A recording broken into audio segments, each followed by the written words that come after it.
Actually ನಾನು engineering ಓದಬೇಕಾದಾಗ as a working professional ಅಂದರೆ ನಾನು ಕಂಪ್ನಿ ಜೊತೆನೂ ವರ್ಕ್ ಮಾಡ್ತಾ ಇದ್ದೆ ಕೆಲವೊಂದು ಕಂಪ್ನಿ ಜೊತೆ ಮತ್ತು ಆ್ಯಸ್ ಎ ಫ್ರೀಲಾನ್ಸರ್ ಆಗಿ ಸ್ಟೂಡೆಂಟ್ಗೆ ಪ್ರಾಜೆಕ್ಟ್ ಮಾಡಿಕೊಡ್ತಾ ಇದ್ದೆ. ಸೊ ಈ ಎಲ್ಲದರ ಮಧ್ಯೆ ನಾನು ಅಕಾಡೆಮಿಕ್ಕು ಕೂಡ ನನ್ನ ಟೈಮ್ನ ಕೊಡಬೇಕಿತ್ತು. ಅಲ್ಲಿ ಕಾಲೇಜು ಅಟೆಂಡ್ ಮಾಡಬೇಕಿತ್ತು ಮತ್ತು ಇಂಟ್ರನಲ್ ಬರೀಬೇಕಿತ್ತು. ಅಸೈನ್ಮೆಂಟ್ ಮಾತ್ರ ನಾವು ಬರೆದು ಕೊಡಲೇಬೇಕಿತ್ತು. ಆ ಡೆಡ್ಲೈನ್ ಏನಿರುತ್ತೆ ಆ ಡೆಡ್ಲೈನಲ್ಲಿ ಬರೆದು ಕೊಡಬೇಕಿತ್ತು.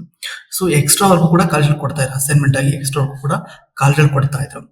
ಸೊ ಈ ತರ ಸಿಚುವೇಶನ್ ಇದ್ದಾಗ ನನಗೆ ತುಂಬಾ ಕಷ್ಟ ಆಗ್ತಿದೆ. ಯಾಕೆಂದ್ರೆ ಅಸೈನ್ಮೆಂಟ್ ಬರೆಯೋದು ಅಷ್ಟೊಂದು ಈಸಿ ಅಲ್ಲ. ನಿಮಗೆ ಗೊತ್ತಿರುತ್ತೆ ಆಲ್ಮೋಸ್ಟ್ ಎಲ್ಲ ಸ್ಟೂಡೆಂಟ್ಸ್ಗೂ. ಏನಂದ್ರೆ ಒಂದು ಅಸೈನ್ಮೆಂಟ್ ಅಂತೂ ಕೊಡಲ್ಲ. ಎಲ್ಲಾ ಕಾಲೇಜಲ್ಲಿ ಮ್ಯಾಕ್ಸಿಮಮ್ ಅಂದ್ರು 3 ಅಥವಾ 5 ಕೊಡ್ತಾರೆ. ಸೊ ಈ ತರ ಅಸೈನ್ಮೆಂಟ್ ಎಲ್ಲಾ ಸಬ್ಜೆಕ್ಟ್, ಅದು ಒಂದ್ ಸಬ್ಜೆಕ್ಟ್ ಅಲ್ಲ, ಎಲ್ಲಾ ಸಬ್ಜೆಕ್ಟ್ ಬರೆದು ಕೊಡಬೇಕು ಮತ್ತು ಸಬ್ಮಿಟ್ ಮಾಡಬೇಕು. ಸೊ ಈ ತರ ಸಿಚುವೇಶನ್ ನಾನು ಫೇಸ್ ಮಾಡ್ಬೇಕಾದ್ರೆ ನನಗೆ ತುಂಬಾ ಕಷ್ಟ ಆಗ್ತಿದೆ. ಯಾಕೆಂದ್ರೆ ಅಸೈನ್ಮೆಂಟ್ ಡೆಡ್ ಲೈನ್ ಇರ್ತಿದ್ದು ಕೊಡಕ್ ಆಗ್ತಿರಲ್ಲ. ಸೊ ಇನ್ನು ಲೇಟ್ ಆಗಿ ಕೊಟ್ರೆ ಮಾರ್ಕ್ಸ್ ಕಟ್ ಮಾಡ್ತಿದ್ರು. ಈ ತರ ಸಿಚುವೇಶನ್ ನಾನು ಫೇಸ್ ಮಾಡಿದ್ದೇನೆ. ಓಕೆನಾ. ಸೊ ಈ ತರ ಫೇಸ್ ಮಾಡ್ಬೇಕಾದಾಗ ನನಗೆ ಆಸ್ ಎ ವರ್ಕಿಂಗ್ ಪ್ರೊಫೆಷನಲ್ ಆಗಿ ನನಗೆ ಎಷ್ಟು ತುಂಬಾ ಕಷ್ಟ ಆಗ್ತಿತ್ತು ಅನ್ನೋದು ನನಗೆ ಗೊತ್ತು.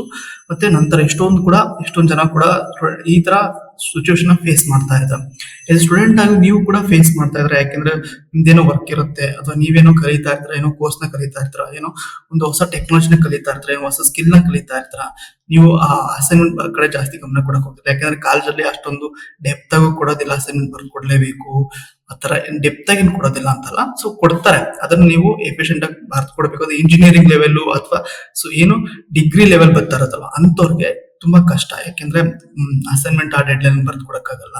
ಸೊ ಕೊಟ್ರ ಅಸೈನ್ಮೆಂಟ್ ಏನೋ ಗೀಚಾಡಿರ್ತಾರ. ಆತರ ಆಗ್ಬಾರ್ದು ಅನ್ನೋ ಒಂದು ರೀಸನ್ ಇಂದ ನಾನ್ ಫೇಸ್ ಮಾಡಿರೋ ಪ್ರಾಬ್ಲಮ್ ನೀವು ಫೇಸ್ ಮಾಡಬಾರ್ದು ಆಸ್ ಎ ಸ್ಟೂಡೆಂಟ್ ಆಗಿ ಮತ್ತೆ ವರ್ಕಿಂಗ್ ಪ್ರೊಫೆಷನಲ್ಸ್ ಆಗಿ.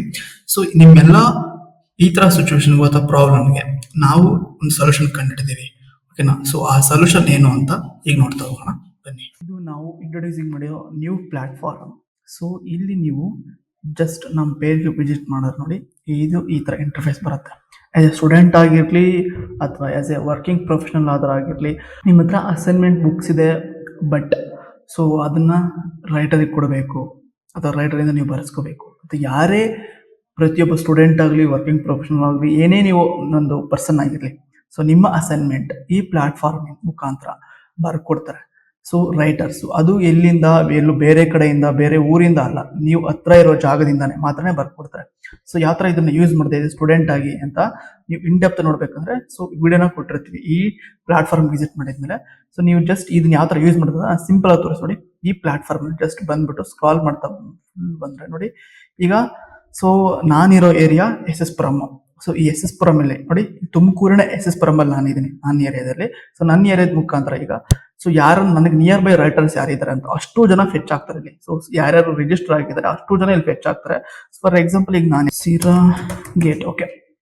ಸೊ ನನಗೆ ನಾನು ನಿಯರ್ ಬೈ ಸಿರಾ ಗೇಟ್ ಈ ಏರಿಯಾದಲ್ಲಿ ಯಾರು ಇದ್ದಾರೆ ಅಂತ ಈಗ ಚೆಕ್ ಮಾಡ್ತಾ ನೋಡಿ. ಸರ್ಚ್ ಅಂತ ಕೊಟ್ರೆ ನೋಡಿ, ಸಿರಾ ಗೇಟ್ ಅಲ್ಲಿ ಯಾರ್ಯಾರು ರೈಟರ್ಸ್ ಇದ್ದಾರೆ ನಿಮ್ಮ ನಿಯರ್ ಬೈ. ಇನ್ನು ರೈಟರ್ಸ್ ಇನ್ನು ಯಾರು ರಿಜಿಸ್ಟರ್ ಆಗಿಲ್ಲ, ಅದಕ್ಕೋಸ್ಕರ ನಿಮ್ಗೆ ಒಂದ್ ಮಾತ್ರ ತೋರಿಸ್ತಾ ಇದ್ದೀನಿ ಇಲ್ಲಿ, ಡೆಮೋ ಮಾತ್ರ ತೋರಿಸ್ತಾ ಇರೋದು ನೋಡಿ. ಈಗ ದರ್ಶನ್ ಅನ್ನೋರು ಸಿರಾ ಗೇಟ್ ಈ ಏರಿಯಾದಲ್ಲಿ ರಿಜಿಸ್ಟರ್ ಆಗಿದ್ದಾರೆ. ಅವ್ರ ಊರು ಮತ್ತೆ ಅವ್ರ ಫೋನ್ ನಂಬರ್, ಅವ್ರ ಜಿಮೇಲ್ ID ಎಲ್ಲ ಇಲ್ಲಿ ಶೋ ಆಗ್ತಾ ಹೋಗುತ್ತೆ ನೋಡಿ. ಆನ್ಲೈನ್ ಇತ್ತಂದ್ರೆ ಅವ್ರು ಆನ್ಲೈನ್ ಇದ್ದಾರೆ ಅಂತ ಈಗ ತೋರಿಸ್ತಾ ಹೋಗುತ್ತೆ. ನೆಕ್ಸ್ಟ್ ನೀವು ಡೈರೆಕ್ಟ್ ಈ ಪರ್ಸನ್ಗೆ ನೀವು ಡೈರೆಕ್ಟ್ ಕಾಲ್ ಮಾಡ್ಬೋದು ನೋಡಿ. ಈ ಕಾಲ್ ಪಿಕ್ ಇದೆಯಲ್ಲ, ಸೊ ಈ ಕಾಲ್ ಮುಖಾಂತರ ಕ್ಲಿಕ್ ಮಾಡಿ ಡೈರೆಕ್ಟ್ ಅವ್ರಿಗೆ ಕಾಲ್ ಹೋಗುತ್ತೆ. ಅಥವಾ ನೀವು ಡೈರೆಕ್ಟ್ ಕಮ್ಯುನಿಕೇಟ್ ಮಾಡಬೇಕು ಅಂದ್ರೆ ಕಾಲ್ ಮಾಡಿ ಅಥವಾ ವಾಟ್ಸ್ಆಪ್ ಮುಖಾಂತರ ನೀವು ಕಮ್ಯುನಿಕೇಟ್ ಮಾಡ್ಬೋದು. ಸೊ ಆ ರೈಟರ್ ಜೊತೆ ಕಮ್ಯುನಿಕೇಟ್ ಮಾಡಿ ನೀವು ನಿಮ್ಮ ಅಸೈನ್ಮೆಂಟ್ ನ ಬರೆಸ್ಕೋಬಹುದು ವಿತ್ ಮಿನಿಮಮ್ ಕಾಸ್ಟ್. ಸೊ ಆ ಕಾಸ್ಟ್ ಕೂಡ ನೀವು ಇಲ್ಲಿ ಚೆಕ್ ಮಾಡ್ತಾ ಹೋಗಿ ನೋಡಿ. ಈಗ ನಿಮ್ಮ ಹತ್ರ ಎಷ್ಟು ಶೀಟ್ ಇದೆ, ಎಷ್ಟು ಪೇಜಸ್ ಇದೆ, ಅದರ ಪೇಜಸ್ ಪರ್ ಪೇಜಸ್ 9.99 RS ನಾವು ಹಾಕಿರೋದು.